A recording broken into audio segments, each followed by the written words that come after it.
নির্বাচনী জনসভার সম্মানিত ভাই সভাপতি, উপস্থিত 11 দলীয় জোটের সম্মানিত নেতৃবৃন্দ, স্থানীয় সম্মানিত নেতৃবৃন্দ, আমার সামনে উপবিষ্ট অত্র এলাকার আমার একান্ত শ্রদ্ধাভাজন সম্মানিত ভাই এবং বন্ধুগণ এবং আমার সম্মানিত মা এবং বোনেরা, আসসালামু আলাইকুম ওয়া রাহমাতুল্লাহি ওয়া বারাকাতুহু। সনাতন ধর্মের ভাই এবং বোনদের প্রতি আমার পক্ষ থেকে আদাব। ধীরে ধীরে নির্বাচনের একবারই শেষ প্রান্তে এসে আমরা পৌঁছে গেছি। আনুষ্ঠানিকভাবে আগামীকাল সকাল 7:30টায় আনুষ্ঠানিক নির্বাচনী প্রচারণা শেষ হচ্ছে। আমরা প্রায় 1 বছর ধরে আমরা জনগণের কাছে যাওয়ার চেষ্টা করেছি। জনসেবা এবং জনকল্যাণমূলক বিভিন্ন কাজ নিয়ে আমরা মানুষের দ্বারে দ্বারে ঘুরেছি।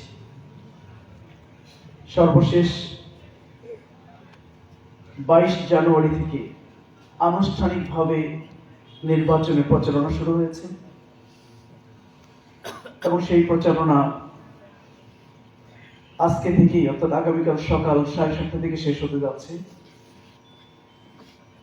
এই দীর্ঘ প্রচারণার সময়গুলোতে আপনারা যে অকুণ্ঠ সমর্থন আমাকে দিয়েছেন, যে ভালোবাসা দেখিয়েছেন, যে মহব্বত দেখিয়েছেন, আপনারা আমার প্রতি যে সমর্থন ব্যক্ত করেছেন, বিশেষ করে আজকের গণমিছিল প্রমাণ করে ঠাকুরগাঁর মানুষ কি চায়, এজন্য আপনাদের প্রতি অনেক বেশি কৃতজ্ঞ, অনেক বেশি ধন্যবাদ জানাই। আল্লাহ রাব্বুল আলামিন আপনাদের এই ভালোবাসাগুলো, এই মহব্বতগুলো দিয়েই যেন 12 তারিখের নির্বাচনে আমরা যেন বিপুল ভোটে বিজয়ী হতে পারি, আল্লাহর কাছে সেই তৌফিক কামনা করছি। বিজয়ী হওয়ার পরে আপনাদের এই ভালোবাসা, এই মহব্বতের প্রতিদান যেন আমার পক্ষ থেকে প্রতিটি মুহূর্ত যেন দিতে পারি, আল্লাহ যেন সেই তৌফিক আমাকে দান করেন। এই নির্বাচনী প্রচারণার সময় নানা প্রতিবন্ধকতার শিকার হয়েছে আমরা। আমাদের পদে পদে বাধা দেওয়া হয়েছে, আমাদের প্রচারণায় বাধা দেওয়া হয়েছে। আমাদের বোনরা যখন প্রচার করতে গেছে তাদেরকে বাধা দেওয়া হয়েছে। অনেক বোনের গায়ে পর্যন্ত হাত দেওয়া হয়েছে। আমার ভাইয়েরা প্রচারণা করতে গিয়ে আঘাতপ্রাপ্ত হয়েছে। আমার ব্যানার ছিঁড়ে ফেলা হয়েছে, আমার পোস্টার ছিঁড়ে ফেলা হয়েছে, আমার বিলবোর্ড ভাঙচুর করা হয়েছে। এরপরেও আমরা অত্যন্ত ধৈর্যের সাথে, সাহসিকতার সাথে আমরা সময়গুলো অতিবাহিত করেছি।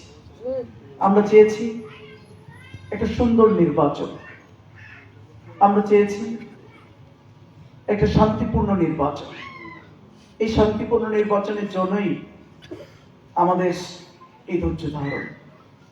আমরা চাইনি আমাদের কোনো অসৎ আচরণের কারণে, আমাদের কোনো অধৈর্যের কারণে এই নির্বাচনের পরিবেশটা নষ্ট হয়ে যাক। আমরা এই জন্য সবসময় প্রশাসনের প্রতি সর্বোচ্চ সম্মান, শ্রদ্ধা রেখে তাদের সহযোগিতা চেয়েছি। তারাও আমাদেরকে সহযোগিতা করার চেষ্টা করেছে। কিন্তু আমরা আমাদের প্রতিপক্ষ দলের কাছ থেকে যে আচরণ আমরা প্রত্যাশা করেছিলাম, যে বড়ত্ব আমরা প্রত্যাশা করেছিলাম, যে মহানুভবতা আমরা প্রত্যাশা করেছিলাম, কিন্তু আমরা সেই আচরণগুলো ফিল্ডে এসে পাইনি। বড়ই আফসোস। আমরা সহানুভূতি দেখাই, আমরা ভালোবাসা দেখাই, আমরা শ্রদ্ধা প্রদর্শন করি, আমরা সম্মান প্রদর্শন করি। তার বিপরীতে যখন আমাদের প্রতি কঠোর আচরণ করা হয়, আমাদের প্রতি যখন প্রতিহিংসার আচরণ করা হয়, তখন আমি মাঝে মাঝে বলেছি, হেরে যাবে ওদের হিংসা, বিদ্বেষ আর নিন্দাবাদ, জিতে যাবে আমাদের ভালোবাসা আর আন্তরিকতা।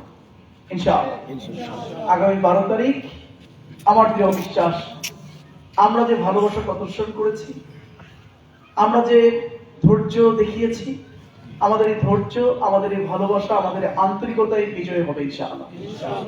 ইনশাআল্লাহ। সম্মানিত ভাই এবং বোনেরা, আমি বিনয়ের সাথে প্রচারণার একবারে শেষ বেলায় এসে আপনাদেরকে যে বিষয়টি বলবো, একবার নিজের বিবেককে প্রশ্ন করুন, কাকে ভোট দিচ্ছেন? যাকে ভোট দিচ্ছেন তাকে কাছে পাবেন তো? সে আপনার সুখে দুঃখের সাথী হবে তো? সে সার্বক্ষণিক আপনার পাশে থাকবার মতো শারীরিক সক্ষমতা তার আছে তো? একটু জিজ্ঞাসা করবেন বিবেককে, কে আপনার পাশে থাকবে, কে ঠাকুরগার জন্য কাজ করবে, কে আপনার ভবিষ্যৎ প্রজন্মের জন্য একটা নিরাপদ পরিবেশ তৈরি করে দেবে, কে আপনার আমার জন্য এই ঠাকুরগায় একটা নিরাপদ পরিবেশ তৈরি করবে, নিরাপদ ঠাকুরগা তৈরি করবে, আপনার আমার সন্তানদের জন্য একটা ভবিষ্যৎ স্বপ্নকে রচনা করে দেবে। এইটুকু যদি চিন্তা করে আবার আপনার বিবেককে যদি প্রশ্ন রেখে আপনি যদি সিদ্ধান্ত নেন, আমার দৃঢ় বিশ্বাস এবার সত্য এবং ন্যায়ের বিজয় হবে ইনশাআল্লাহ। সম্মানিত ভাই এবং বোনেরা, আমি আপনাদের একজন ভাই।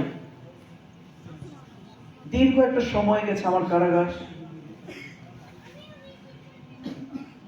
প্রায় 5.5 বছর কারাগারের ভিতরে গেছে আমার জীবন। 200-র অধিক মামলা দিয়ে আমাকে কিভাবে হয়রানি করা হয়েছিল এটি আপনারা জানেন। 57 দিন একটা রিমান্ড নিয়ে কি বর্বর নিষ্ঠুর আচরণ করে আমাকে পৃথিবী থেকে বিদায় করতে চেয়েছিল, সেই ইতিহাস আপনাদের জানা।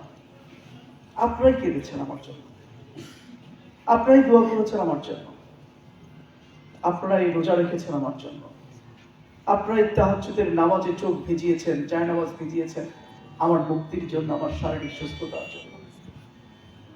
আল্লাহ আপনাদের দোয়াগুলো কবুল করেছেন।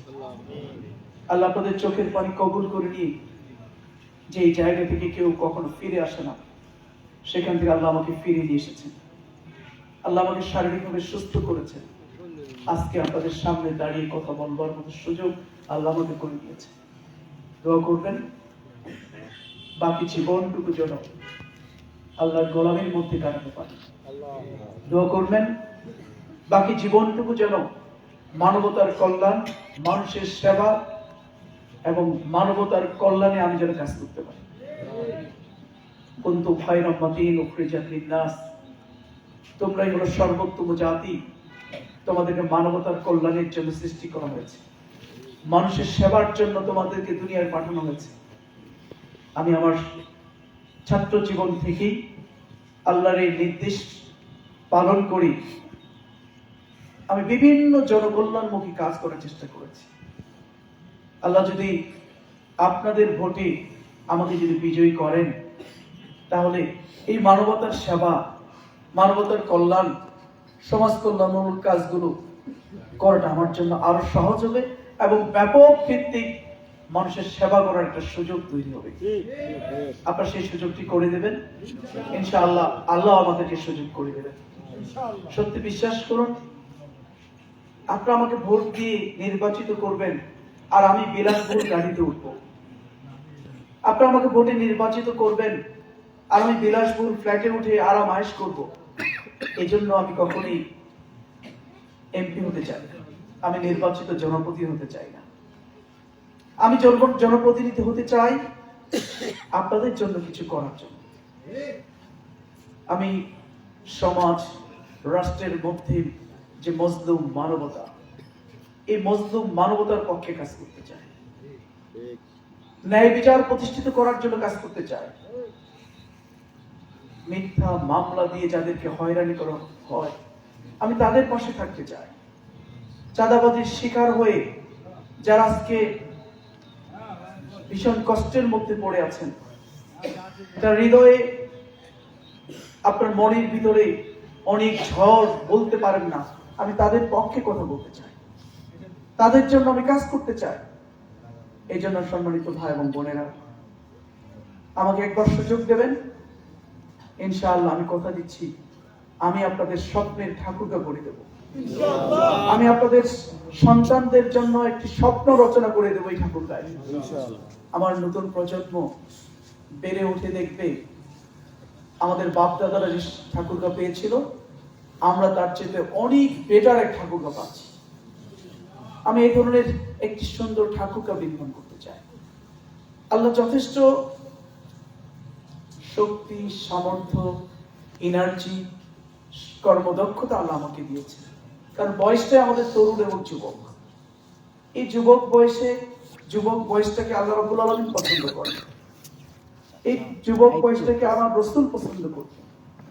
এবং পৃথিবীর ইতিহাসে যত পরিবর্তন এসেছে, প্রত্যেকটা পরিবর্তন এসেছে যুবকদের হাতে, তরুণদের হাতে। আমার প্রিয় বিশ্বাস, আপনাদেরকে সাথে নিয়ে আগামী দিনের ঠাকুরগাঁর পরিবর্তন আমরাই পারবো ইনশাআল্লাহ। এই জন্য আমি আপনাদেরকে অনুরোধ করছি, আগামী 12 তারিখ আসুন, শেষবারের মতো চিন্তা করি, সিদ্ধান্ত নিই, এবার ন্যায় এবং ইনসাফের পক্ষে আপনার মূল্যবান রায় দিতে। অনেক জীবন, অনেক ভোট দিয়েছেন, হয়তো অনেক মানুষকে নির্বাচিত করেছেন, নির্বাচিত করার পরে হয়তো হতাশ হয়েছে। হয়তো যাকে নির্বাচিত করেছেন তার সাথে কখনোই হয়তো আপনি সাক্ষাৎ করতে পারেন, হয়তো তার কাছে কখনো যেতেও পারেন। কোনো কিছু পাওয়ার তো দূরের কথা, তার কাছে কখনো নিজের কথাগুলো বলবেন এই সুযোগও হয়তো কখনো আপনার হয়নি।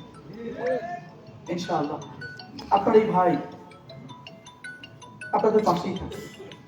আমাকে পাওয়ার ক্ষেত্রে কোনো কষ্ট করতে হবে না, আমাকে পাওয়ার ক্ষেত্রে কখনো কোনো সিরিয়াল লাগবে না, আমাকে পাওয়ার ক্ষেত্রে কখনো কোনো নেতাকে ধরতে হবে না, আমাকে পাওয়ার ক্ষেত্রে আপনাকে কষ্ট করতে হবে না।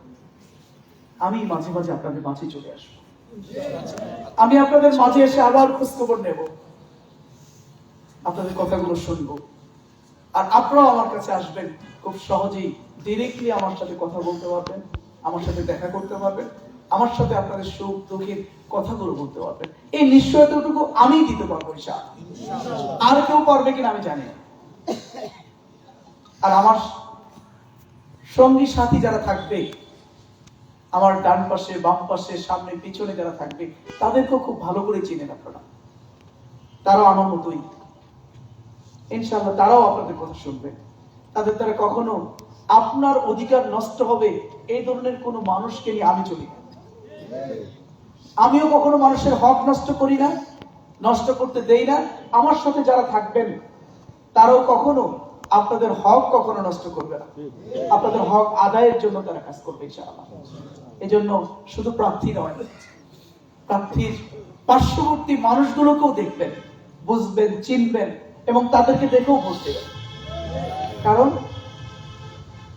আমি হয়তো কিছু সময়ের জন্য ঢাকা, কিছু সময়ের জন্য ঠাকুরগাঁও, বাট একটা সময়, যে সময়টা আমি ঢাকায় থাকবো, সেই সময়টা তো আমার সঙ্গী সাথীরাই তো আপনার পাশে থাকবে।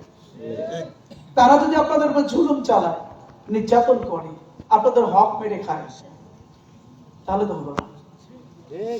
এই কন্ট্রোলটা আমারও থাকতে হবে এবং আমার দৃঢ় বিশ্বাস আমার সঙ্গী সাথীরা এরকম কেউ নয়। আর বাকি যারা আছেন প্রার্থী, তাদের আশপাশে কারা আছেন, কারা ওনাকে নিয়ন্ত্রণ করেন, কারা ওনার অবর্তমানে এই ঠাকুরগাঁওকে পরিচালনা করবেন, তাদের সম্পর্কে আপনাদের খুব ভালো ধারণা রয়েছে।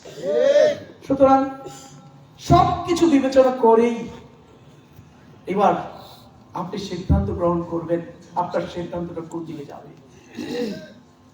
আমি অনুরোধ করছি, আসুন এবার দুর্নীতির বিরুদ্ধে যে লড়াই সংগ্রাম শুরু করেছি, মজলুম মানবতার জন্য যে লড়াই শুরু করেছি, মানুষের অধিকার প্রতিষ্ঠিত করার জন্য যে লড়াই শুরু করেছি, বঞ্চিত মানুষের পক্ষে যে লড়াই শুরু করেছি, নির্যাতিত মানুষের পক্ষে যে লড়াই শুরু করেছি, আপনাদের সাথে নিয়ে এই লড়াইয়ে আমরাই জিতবো ইনশাআল্লাহ।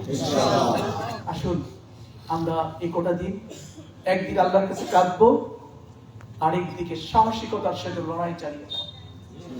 আমাদের লড়াই আগামী 12 তারিখ বিজয়ের মধ্য দিয়ে শেষ হবে ইনশাআল্লাহ। আল্লাহ আমাদের সবাইকে তৌফিক দান করুন। সেই পর্যন্ত আল্লাহ আমাদেরকে সুস্থ রাখুন, ভালো রাখুন, আমাদের সবাইকে সাহসিকতার সাথে এই যুদ্ধে লড়াই চালিয়ে যাওয়ার উদাত্ত আহ্বান জানিয়ে আমার কথা শেষ করছি। আল্লাহ হাফেজ। বাংলাদেশ জিন্দাবাদ, বাংলাদেশ জামাত ইসলামী জিন্দাবাদ, দাড়িপাল্লা জিন্দাবাদ, 11 দলীয় জোট জিন্দাবাদ। আসসালাম।